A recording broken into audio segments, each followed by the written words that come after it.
Manager और gaming platform के in charge की बातों से बिल्कुल अनजान रिया लाइव स्ट्रीम पर अपनी अगली कॉन्टेस्ट खेल रही थी। रिया को अब तक सिर्फ इतनी ही बात का अंदाजा था कि वह दिन ब दिन उसकी लाइव स्ट्रीमिंग पर ज्यादा से ज्यादा लोग जुड़ना जा रहे थे और उसके कमेंट्स की संख्या हजारों में पहुंच चुकी थी। अब इतनी बढ़ गई थी कि रिया को अपनी गेमिंग पर फोकस करने में दिक्कत आ रही थी। यहाँ तक कि अब रिया ने आने वाले कमेंट्स पर इन्वेस्ट करना भी छोड़ दिया था ताकि वह अपने गेम पर फोकस रख सके। जब 2 घंटे बाद रिया ने फिर से अपने अकाउंट पर नजर डाली तो एक जोर का शौक लगा। 2 घंटे के अंदर रिया ने फॉलोवर्स 5 लाख से बढ़ गए थे। इतना ही नहीं बल्कि लाइव स्ट्रीम खत्म होने के बाद भी रिया के फॉलोवर्स बढ़ते ही चले जा रहे थे। जैसे ही रिया रिफ्रेश बटन दबाती उनकी फैन फॉलोइंग कुछ हजार में बढ़ जाती। फिर कुछ सेकंड बाद रिया फिर से रिफ्रेश बटन दबाती, उनकी फैन फॉलोइंग फिर से कुछ हजार में बढ़ जाती। जब जहाँ किसी भी बच्चे को यह देखकर बहुत ज्यादा खुशी होती, कहीं ना कहीं रिया को यह देखकर डर लगने लगा था। अगर रिया ने अपनी मम्मा से यह सारी बातें शेयर की तो एक बात तो पक्की थी कि अनिका उसे आज के बाद कभी लाइव स्ट्रीम नहीं करने देगी। दूसरी तरफ रिया के फैन नानू रोज इस गेमिंग ऐप पर इंतजार करते थे। गेम छूटने से ज्यादा रिया को डर था कि कहीं अनिका ने लगाए हुए प्रतिबंध की वजह से उनके फैन नानू की दोस्ती ना टूट जाए। रिया इस वक्त ऐसी सिचुएशन में थी जहां उसे एक बहुत बड़ा डिसीजन लेना था। अभी तक लोगों को यह पता नहीं था रिया का असली चेहरा क्या था, क्योंकि लाइव स्ट्रीमिंग ऐप पर रिया की जो तस्वीर नजर आ रही थी वह बहुत धुंधली थी। मगर रिया इस बात से बिल्कुल अनजान थी कि लोग उसके लाइव स्ट्रीम को रिप्लाई करके दोबारा देख रहे थे और ऑलरेडी रिया की बहुत सारे लाइव स्ट्रीम मैचेस वायरल हो चुकी थी। मारवा हाउस, यहाँ मारवा हाउस में दिल्ली के सबसे बड़े साइकियाट्रिस्ट डॉक्टर मयंक सूद रोहित के साथ बातें करते हुए रोहित को कुछ दवाइयाँ दे रहे थे। डॉक्टर सूद ने रोहित से कहा, बच्चे को यह टेबलेट रोज दीजिए और इस टेबलेट को 2 दिन में 2 बार। मिस्टर रोहित, यह याद रहे कि मैंने इन टेबलेट को स्पेशली डिजाइन करवाया है ताकि यह बिल्कुल किसी साधारण मल्टीविटामिन टेबलेट की तरह दिखे। आप अपने बेटे को कुछ दिनों तक यह दवाइयाँ दीजिए, फिर वहां से हम आपका प्रोसेस देखेंगे। रोहित डॉक्टर की दी हुई दवाई की शीशियों को गौर से देखने लगा। रोहित पिछले दिनों इस बात को लेकर बेहद खुश था कि दिल्ली आने के बाद आर्यन की मेंटल कंडीशन में काफी सुधार आ गया था। काफी दिनों तक आर्यन ने नॉर्मल बिहेव किया था, मगर अचानक ही पिछले कुछ दिनों से आर्यन ने फिर से लड़कियों वाले पर्सनालिटी देखी। साइकियाट्रिस्ट डॉक्टर मयंक सूद ने रोहित से जब आर्यन की कंडीशन के बारे में सुना तो उन्होंने आर्यन के साथ थोड़ी सी बातचीत करके यह डिसीजन लिया था कि वैसे तो आर्यन काफी नॉर्मल लड़का है, मगर हाँ, अगर रोहित के सामने बार बार आर्यन की दूसरी पर्सनालिटी बाहर आ रही है तो कुछ दिनों के लिए ही सही आर्यन को मेडिकेशन दवा देकर उसके इन डिसऑर्डर को दूर करने की कोशिश की जाए। जब रोहित ने अपना ध्यान दवाई की शीशी से हटाकर डॉक्टर पर दिया तो डॉक्टर का चेहरा कुछ कंफ्यूजन में था। रोहित ने धीमी आवाज में डॉक्टर से पूछा, डॉक्टर, एनी कॉम्प्लिकेशंस? क्या आप मुझे और कुछ बताना चाहते हैं मेरे बेटे आर्यन के कंडीशन के बारे में? डॉक्टर ने यहाँ वहाँ देखकर एक बार चेक कर लिया कि कोई उनकी बातें कहीं और कोई तो सुन नहीं रहा था। जब डॉक्टर को इस बात की तसल्ली हो गई कि फिलहाल कमरे में रोहित और उनके अलावा और कोई नहीं मौजूद था तो डॉक्टर ने रोहित के कंधे पर हाथ रखकर कहा, देखिए, मैंने आपके बच्चे से जब बात की तब वह बिल्कुल ठीक लग रहा था, मानो जैसे कोई नॉर्मल बच्चा हो। मैं तो यह कहूँगा कि वह बाकी 6 साल के बच्चे से काफी ज्यादा ब्राइट और स्मार्ट लड़का है, मगर जिस तरह का बिहेवियर आपके अकेले में आपने बेटे के साथ नोटिस किया है, I am a little warning, ये कंडीशन आगे और ज्यादा खराब हो सकती है। फिलहाल उनकी मेंटल कंडीशन जिस स्टेज पर है, अभी हमने आर्यन को बाहर नहीं निकाला तो आगे। यह कहते हुए डॉक्टर रुक गए। फिर अपनी छोटी सी ब्रीफकेस को टेबल पर रखते हुए उन्होंने रोहित मारवा से कहा, मिस्टर मारवा, आपका बेटा जो अभी इस माइल्ड कंडीशन से गुजर रहा है, जहां उसके अंदर इस वक्त 2 पर्सनालिटी मौजूद है। एक तो वह खुद है, एक छोटा सा प्यारा सा लड़का बाकी आम बच्चों की तरह बोलता है, चलता है, बिल्कुल बाकी लड़कों के जैसे ही। लेकिन हमारी परेशानी है उसके अंदर छुपी वह दूसरी पर्सनालिटी, जहां वह अपने आप को एक लिटिल प्रिंसेस समझता है। थोड़ी देर के बाद रोहित और डॉक्टर ने यह डिसाइड किया कि आने वाले कुछ दिनों तक वह आर्यन को मेडिकेशन पर रखेंगे। डॉक्टर मयंक सूद बच्चों के मेंटल डिसऑर्डर को ट्रीट करने में काफी माहिर थे और इसलिए वह जानते थे कि बच्चे अक्सर दवाइयाँ लेने से कतराते हैं और काफी बार अगर उन्हें यह बताया जाए कि यह दवाई किसी बीमारी से रिलेटिव है तो वह जानकर या जानबूझकर दवाइयों को खाने से इनकार कर देते थे या तो किसी बहाने से उन दवाइयों के बिना खाए डिस्पोज कर देते थे। इसलिए डॉक्टर मयंक सूद ने उन दवाइयों को एक डिस्गाइज देते हुए इस तरह का रंग और शेप में बनाया था कि बच्चों को लगे यह कोई आम मल्टीविटामिन टेबलेट है जो उनके माँ बाप ने उनके शरीर के ग्रोथ और स्ट्रेंथ के लिए उन्होंने देना चाहते थे। टेबलेट की कोटिंग भी शुगर से की गई थी ताकि निगलने वक्त भी बच्चों को इसका टेस्ट अच्छा लगे।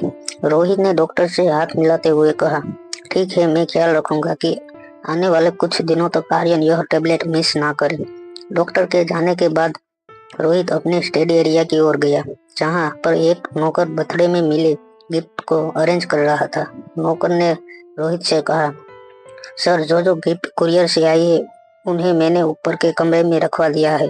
कई सारे बिजनेसमैन और बिजनेस एसोसिएट ने आपको विश करते हुए फूलों का गुलदस्ता भी भेजा है और मिस्टर सनी ने खास कहा है कि यह घड़ी जो आपके लिए गिफ्ट ने दी थी वह याद से आपके सामने रख दो।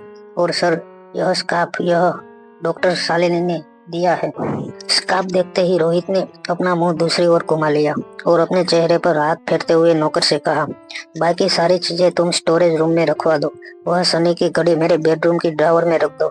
और इस स्कार्फ का एक काम करो, अभी सर्दी आने वाली है, वह स्कार्फ तुम्हें ठंडी हवा से बचाएगा, उसे तुम ही रख लो।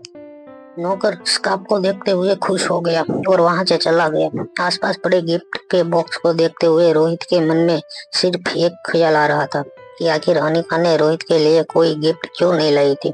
क्या वह भूल गई थी या फिर शायद अनिका रोहित को कोई गिफ्ट देना ही नहीं चाहती थी। रोहित निराश होकर स्टडी रूम में चला गया। आर्यन के बेडरूम में जाकर रोहित ने दवाइयाँ की शीशी आर्यन के स्टडी टेबल पर रखकर कहा, यह कुछ विटामिन की गोलियां है, इन्हें रोज लेना, कभी भूलना मत, नेवर स्किप। रात का वक्त था। आर्यन अपनी स्टडी टेबल पर बैठकर अपनी साइंस की किताब पढ़ रहा था। राइटिंग लैब की रोशनी में दवाई की बोतल को अपनी ओर घुमाकर आर्यन ने उन दोनों दवाई की शीशी को गौर से देखा। फिर एक शीशी को अपने हाथ में पकड़कर आर्यन ने रोहित से कहा, यह दवाइयाँ मैं नहीं खाऊंगा। यह कहते हुए आर्यन ने फिर से दवाई रोहित की तरफ टेबल पर रख दी। रोहित ने बिल्कुल धीमी आवाज में आर्यन से कहा, यह मल्टीविटामिन टेबलेट्स है, इन्हें लेने में तुम्हें प्रॉब्लम क्या है? यह तुम्हारे लिए अच्छा है। जो न्यूट्रिशन तुम्हें खाने से पूरा नहीं मिलेगा वो इस दवाई से पूरा हो जाएगा। आर्यन रोहित की यह बात सुनकर मन ही मन सोचने लगा। फिर थोड़ी देर बाद अपनी किताब बंद करके रोहित की ओर देखकर आर्यन ने रोहित से पूछा, क्या यह दिमाग की शक्ति बढ़ा सकती है? यह सवाल पूछकर आर्यन ने रोहित को चौंका दिया था, मगर रोहित ने बात बनाते हुए आर्यन से कहा, विटामिन का तो काम ही है कि वह शरीर के हर अंग की ताकत बढ़ाए और दिमाग का काम ही करता है। शरीर को मिले न्यूट्रिएंट्स के आधार पर इसका मतलब साफ है कि यह टेबलेट दिमाग की शक्ति बढ़ाता है। आर्यन ने दोनों बोतल को रोहित की ओर हल्के से ढकेलते हुए रोहित को कहा, फिर तो इन टेबलेट की जरूरत आपको ज्यादा है। अपने 6 साल के बेटे के मुंह से यह बात सुनकर अचानक रोहित मारवा का डैडी ईगो हर्ट हो गया था और लगभग आर्यन पर चिल्लाते हुए रोहित ने कहा, मुझे क्यों इसकी जरूरत होगी? तुम जानते हो मेरा आईक्यू लेवल कितना हाई है। ह्यूमन ब्रेन का हाई आईक्यू लेवल 301 है और मेरा आईक्यू लेवल लगभग 290 के पार है। हालांकि यह बात बिल्कुल सच थी कि रोहित इंटेलिजेंस में अपनी उम्र के पुरुषों से काफी ज्यादा आगे था, मगर इस बात का एहसास होने के बावजूद रोहित ने कभी भी यह बात किसी को नीचा दिखाने के लिए कभी इस्तेमाल नहीं की थी। मगर आज उसके बेटे ने उसके आईक्यू को ललकारा था, इसलिए रोहित का डैडी ईगो हर्ट हो गया था। आर्यन ने रोहित के सामने अपनी बगावत को पूरी करते हुए कहा, हो सकता है कि आपका आईक्यू दुनिया में सबसे शानदार हो, मगर मैं आपसे एक बात कहूँ, आपका इमोशनल क्योर दुनिया में सबसे पुर है, क्योंकि आपके अंदर इमोशंस नाम की कोई चीज ही नहीं है। आज भी मम्मा को हट कर किया, क्योंकि आपके अंदर इमोशंस की कमी है। आईक्यू आपका भले चाहे कितना भी स्ट्रांग हो, मगर आपके इमोशंस पर बहुत पुर है, और इसीलिए मुझे लगता है कि इन दवाइयों की आपको बहुत ज्यादा जरूरत है।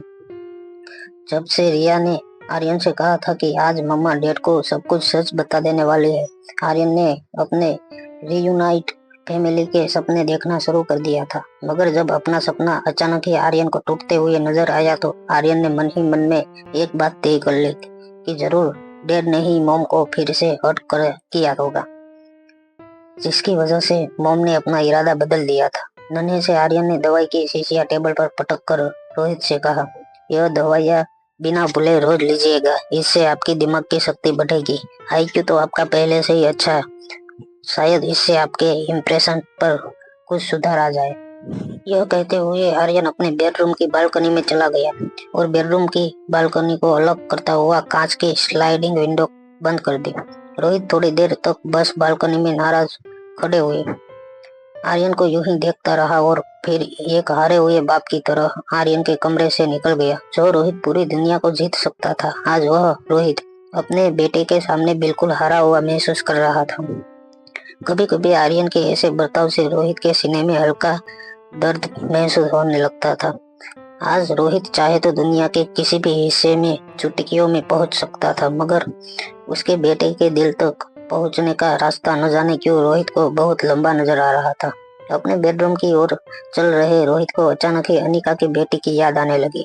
आज तक हमेशा रोहित यह सोचता था कि उस पागल भोदू आदमी ने अनिका के साथ जिस बच्चे को जन्म दिया था, हो सकता था कि वह बच्चा अपने बाप पर गया होगा, और इसी वजह से हमेशा रोहित को लगता था कि अनिका की बेटी में शायद अपने बाप की क्वालिटीज आई होगी। रोहित ने कई बार यह भी सोचा था कि अनिका के साथ शादी करने के बाद क्या वह उस बच्ची को एक्सपेक्ट कर पाएगा, जो बच्ची अनिका को उसके उस लवर से मिली थी, जो शायद अनिका की जिंदगी की सबसे बड़ी भूल थी। मगर आज रिया को मिलने के बाद रोहित के मन में चल रही ऐसी सारी बातें अचानक ही बंद हो गई। रिया की आंखों में देखकर रोहित को बिल्कुल वही मासूमियत नजर आई जो हमेशा उसे उस वक्त नजर आती थी जब आर्यन अचानक ही लड़कियों जैसा बर्ताव करने लगता था। कहीं ना कहीं अनिका की बेटी की आवाज भी रोहित को सुनी सुनी लग रही थी, बिल्कुल उस वक्त की आर्यन की आवाज जब वह लड़कियों जैसा बर्ताव करने लगता था। मगर अनिका की बेटी रिया को देखकर न जाने क्यों रोहित को आज गुस्से की वजह उस पर प्यार आने लगा था। रोहित को आज हुई रिया के साथ हर बात याद आने लगी। रिया का बर्थडे प्रेजेंट जो उसे रोहित के लिए स्पेशली बनाया था, जिसमें रिया ने रोहित की भर भर के झूठी तारीफ की थी। यह सब कुछ याद करके रोहित के चेहरे पर अचानक ही हल्की मुस्कान आ गई। आज आर्यन के इस बिहेवियर से कहीं ना कहीं रोहित को ऐसा लग रहा था कि काश उसकी जिंदगी में बिल्कुल रिया जैसी ही एक बेटी होती। जैसे ही यह ख्याल रोहित के मन में आया, रोहित अपने आप पर हैरान हो गया था। जो ख्याल कभी जिंदगी में उसे नहीं आया था, वह सिर्फ एक बार उस छोटी सी बच्ची को मिलने के बाद उसके मन में कैसे आ सकता था। अचानक ही रोहित का ध्यान उसके हाथ में पकड़ी हुई दवाई की शीशी पर गया। बिना सोचे समझे रोहित ने शीशी में से एक टेबलेट निकालकर निगल ली। दवाई की वजह से रोहित को थोड़ी सी नींद आने लगी थी। कहीं ना कहीं अनिका की बेटी का चेहरा और उसकी बातें रोहित के दिमाग से निकल नहीं रही थी। तभी उसे लिटिल एंजल की याद आई। रोहित को याद था कि लिटिल एंजल को उसे फॉलो करना था और उसकी गेम को सपोर्ट करना था। मगर जब उसके अकाउंट ओपन करके देखा तो यह जानकर रोहित निराश हो गया कि आज की लिटिल एंजल की लाइव स्ट्रीम उसने मिस कर दी थी। रोहित बार बार स्क्रीन पर लिटिल एंजल का नाम पढ़े जा रहा था। तभी अचानक रोहित को एक बात स्ट्राइक हुई। आज अनिका की बेटी रिया बार बार अपनी ड्रेस को दोनों हाथों से पकड़कर अपनी टांगे जरा सी नीचे करके सर झुकाकर रोहित से कहती थी, I am just like in angel. कहीं ना कहीं लिटिल एंजल का नाम पढ़कर फिर से रोहित को रिया की याद आने लगी थी। रोहित इस बात से परेशान था कि आखिर क्यों रोहित के मन में उस बच्ची के लिए प्यार उठ रहा था, जो बच्ची अनिका के उस संबंध का हिस्सा थी, जिसे न सिर्फ अनिका बल्कि रोहित खुद हमेशा के लिए भुला देना चाहता था। दवाई की वजह से रोहित को नींद जरूर आ रही थी, मगर रिया की याद उसे सोने नहीं दे रही थी। रोहित की हालत बिल्कुल ऐसी थी जैसे कोई इंसान नशे में हो। दवाई के हल्के हल्के नशे में रोहित बार बार अपने फोन को टैप किए जा रहा था। टैप करते हुए अचानक ही रोहित के फोन में उसका सोशल मीडिया अकाउंट ओपन हो गया, जिस पर सनी ने रोहित को एक मैसेज भेजा था, did you like my gift. अब फिर से जब रोहित को गिफ्ट की याद आई तो बार बार रोहित के दिमाग में बस एक ही सवाल रिपीट होने लगा, आखिर अनिका उसके लिए कोई गिफ्ट क्यों नहीं लाई। रोहित का यह ख्याल अब उसे इरिटेट लगने लगा था। इरिटेट होकर रोहित अपनी बेड से खड़ा हो गया और तेजी से स्टोर रूम में चला गया। फिर अपना मोबाइल फोन निकालकर स्टोर रूम में रखी गिफ्ट को रोहित ने कुछ तस्वीरें खींची और फिर उन पिक्चर्स को अपने सोशल मीडिया अकाउंट पर पोस्ट करते हुए नीचे कैप्शन में लिखा, thank you friends for your love, blackish and wonderful gifts. मगर बड़ी चालाकी से रोहित ने इस पोस्ट की सेटिंग बदलते हुए उसे इस तरह से अपने सोशल मीडिया पर पोस्ट किया था कि सिर्फ अनिका ही रोहित की इस पोस्ट को पढ़ सके। रोहित फिर से अपने बेडरूम में जाकर अनिका के रिप्लाई का, उसकी किसी कमेंट का इंतजार करने लगा, मगर रोहित के लिए यह वेट बहुत इरिटेट हो गई थी। रोहित को नींद जरूर आ रही थी, मगर अनिका के कमेंट की वेट उसे सोने नहीं दे रही थी। अचानक ही रोहित ने बेड पर लेटे हुए अपना फोन साइड में फेंका और कुछ देर आंखें बंद करके सोने की कोशिश की, मगर जब बार बार रोहित की नजर उसके मोबाइल की स्क्रीन पर जाने लगी तब रोहित को यह एहसास हुआ कि जब तक वह अनिका का जवाब नहीं देख लेता तब तक आज उसे नींद नहीं आने वाली थी। रोहित ने आज के दिन डिसाइड किया था कि वह ऑफिस का कोई काम नहीं करेगा, क्योंकि आज उसका बर्थडे था और आज वह कुछ वक्त अपने बेटे के साथ और कुछ वक्त अपने आप के साथ गुजारना चाहता था। बेटे के साथ वक्त गुजारने की कोशिश में आज रोहित बुरी तरह फेल हो चुका था और अपने आप के साथ जब रोहित ने वक्त गुजारने की कोशिश की तो अनिका और रिया की याद उसे बार बार सताने लगी थी। रोहित ने अपने ऑफिस का लैपटॉप खोलकर कोई पेंडिंग काम पूरा करने की कोशिश की, मगर बार बार वह अपने फोन स्क्रीन पर टैप करते हुए यह जरूर चेक करता कि उसके सोशल मीडिया अकाउंट में कोई नोटिफिकेशन आया है या नहीं। रोहित को पता था कि सोशल मीडिया अकाउंट पर इतना क्लिक्स रिस्पॉन्स मिलना तो बहुत ही मुश्किल था। न जाने कब अनिका को इस बात का टाइम मिले कि वह अपने सोशल मीडिया अकाउंट को चेक करती, कब उसकी नज़र रोहित की पोस्ट पर पड़ती और कब वह कमेंट में लिखकर रोहित की इस बात का कोई जवाब देती। कई लोग 3-4 दिनों तक अपने सोशल मीडिया अकाउंट पर लॉगिंग नहीं करते थे, कहीं अनिका भी उनमें से एक तो नहीं थी। रोहित का इंतजार बहुत लंबा होने वाला था, मगर फिलहाल रोहित की हालत यह थी कि उसे अब 1 मिनट का भी इंतजार बर्दाश्त होने वाला नहीं था। रोहित को समझ नहीं आ रहा कि आखिर उसे इतनी नर्वस क्यों हो रही थी और अगर मिस अनिका ने रोहित को गिफ्ट नहीं दी ये या वह भूल गई है तो आखिर रोहित उस बात को लेकर इतना सीरियस क्यों हो गया था। कहीं ना कहीं रोहित के पास भी इस बात का जवाब नहीं था। रोहित को यकीन था कि अनिका जब भी यह पोस्ट देखेगी वो रोहित को रिप्लाई करते हुए कहेंगी, आई एम सॉरी, मैं आपके लिए गिफ्ट लाना भूल गई।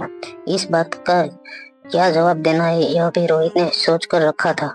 कोई बात नहीं, मैं अभी दिल्ली में हूँ, तुम कभी भी मुझे मिलकर मेरे गिफ्ट दे सकती हो। यह जवाब जब रोहित के मन में आया तब रोहित ने खुद ही सोचा कि यह जवाब तो सही नहीं होगा। किसी लड़की को सामने से कहना कि गिफ्ट लेकर आओ मेरे लिए, यह बहुत ही रूड लग सकता था और शायद अनिका यह भी सोचती थी कि इतना बड़ा बिजनेस टाइकून फ्री गिफ्ट के लिए लालची था। फिर रोहित ने सोचा कि वह सिर्फ अनिका की ऐसे कमेंट पर इतना ही करेगा कि कोई बात नहीं, मैं आने वाले कुछ दिनों के लिए दिल्ली में ही हूँ। अपने मन में यह सारी कॉम्प्लिकेशन सोचते हुए 5 मिनट निकल गए। रोहित ने फिर से अपना फोन उठाया और सोशल मीडिया नोटिफिकेशन चेक की। जब उसने देखा कि अब तक कोई नोटिफिकेशन नहीं आया था रोहित फिर से निराश हो गया। फोन को इसी तरह देखते देखते आधा घंटा बीत गया। तभी सोशल मीडिया का नोटिफिकेशन अलर्ट आया। रोहित को इतनी नर्वसिंग अपने कॉलेज के फाइनल ईयर की रिजल्ट के वक्त भी नहीं हुई थी जितनी नर्वसिंग आज इस नोटिफिकेशन टैप करते हुए रोहित को हो रही थी। नोटिफिकेशन पढ़कर रोहित हैरान रह गया। नोटिफिकेशन में लिखा था, Anika Guleria likes your post. Anika ने रोहित की इस पोस्ट पर एक अप का साइन भेजते हुए रोहित की इस पोस्ट को लाइक किया था। रोहित बार बार अपने मैसेज इनबॉक्स में जाकर देखने लगा कि कहीं अनिका ने कोई मैसेज तो नहीं भेजा। थोड़ी देर अनिका के इस लाइक को देखने के बाद रोहित को इस बात का एहसास हो गया था कि अब इसके आगे अनिका रोहित को कोई मैसेज नहीं भेजने वाली थी। निराश हताश होकर इरिटेट रोहित ने अपना फोन जोर से जमीन पर पटक दिया। रोहित के बेडरूम में बेसी कश्मीरी कालीन की वजह से फोन को कोई नुकसान नहीं हुआ, मगर रोहित जिस तरह फोन की ओर देख रहा था ऐसा लग रहा था मानो रोहित के गुस्से की वजह से फोन जमीन पर पड़ा पड़ा पिघल जाएगा। और उधर गेमिंग प्लेटफॉर्म का सुपरवाइजर अभी अभी अपने घर पहुंचा था। तभी अचानक उस इंचार्ज का फोन आया। रात के लगभग 11 बज गए थे।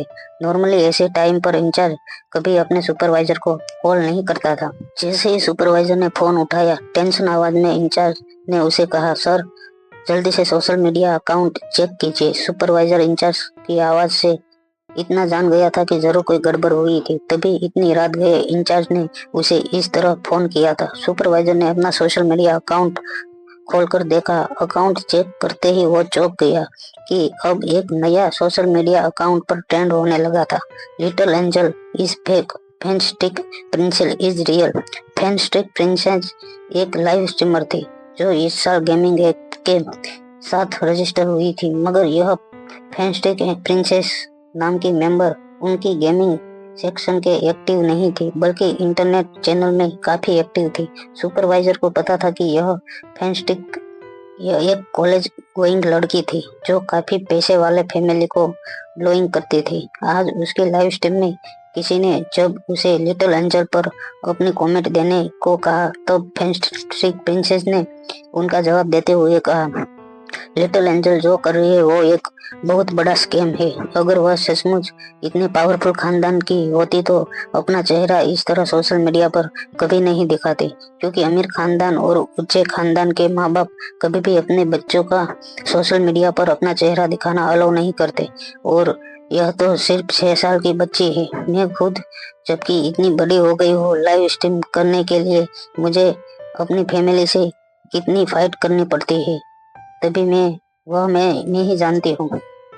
ऐसा कहकर फैंस्टिक प्रिंसेस लोगों से यह कहना चाहती थी कि लिटिल एंजल अपने फैमिली बैकग्राउंड के बारे में जो सारे क्लेम कर रही है वह सब झूठ है और वह लोगों को धोखा देने की कोशिश कर रही थी। वह पब्लिक में अपनी एक रिच इमेज तैयार करना चाहती थी ताकि बाद में उसकी इस इमेज का फायदा उठाकर लिटिल एंजल के पीछे यह सारी प्लानिंग करने वाले लोग लाखों करोड़ों रुपया दे सके।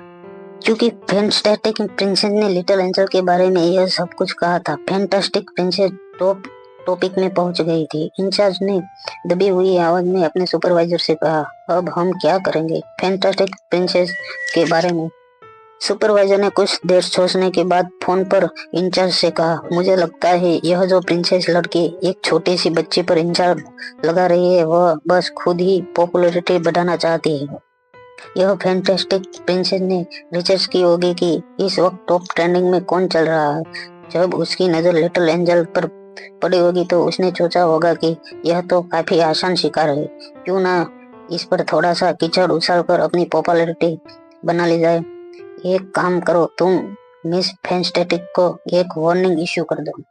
इंचार्ज ने सुपरवाइजर से कहा, ठीक है सर, मैं समझ गया। मुझे पता है कि लिटिल एंजल इस साल की हमारी सबसे प्रोमिसिंग लाइव स्ट्रीमर है, और इतना ही नहीं, वह सिर्फ 6 साल की बच्ची है। एक 6 साल की बच्ची झूठी कैसे बोल सकते हैं?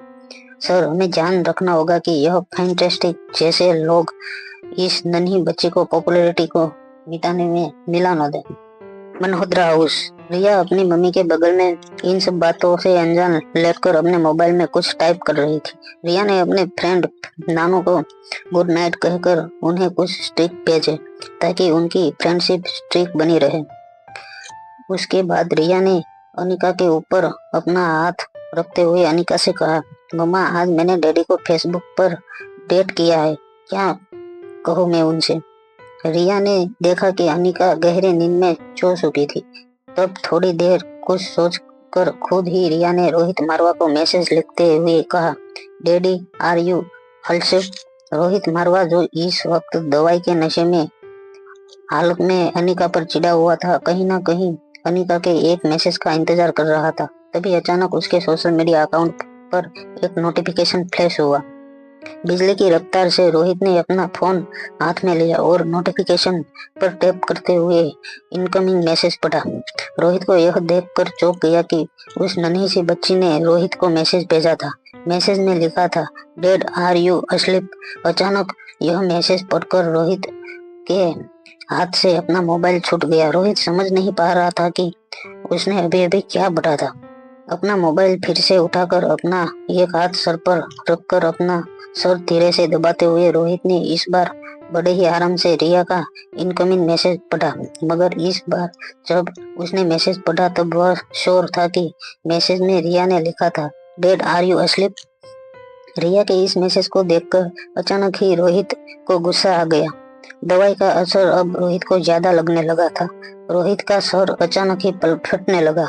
अपना सर अपने एक हाथ से दबाते हुए रोहित सोचने लगा कि आखिर इस मैसेज का क्या मतलब हो सकता था। उस बच्ची ने आखिर रोहित को अपना डैड क्यों बुलाया था। रोहित ने मन ही मन एक बात पक्की कर ली थी कि चाहे कुछ भी हो जाए रोहित अब रिया को एक्सपेक्ट नहीं करेगा, क्योंकि कहीं ना कहीं रोहित रिया के बाप से नफरत करने लगा था।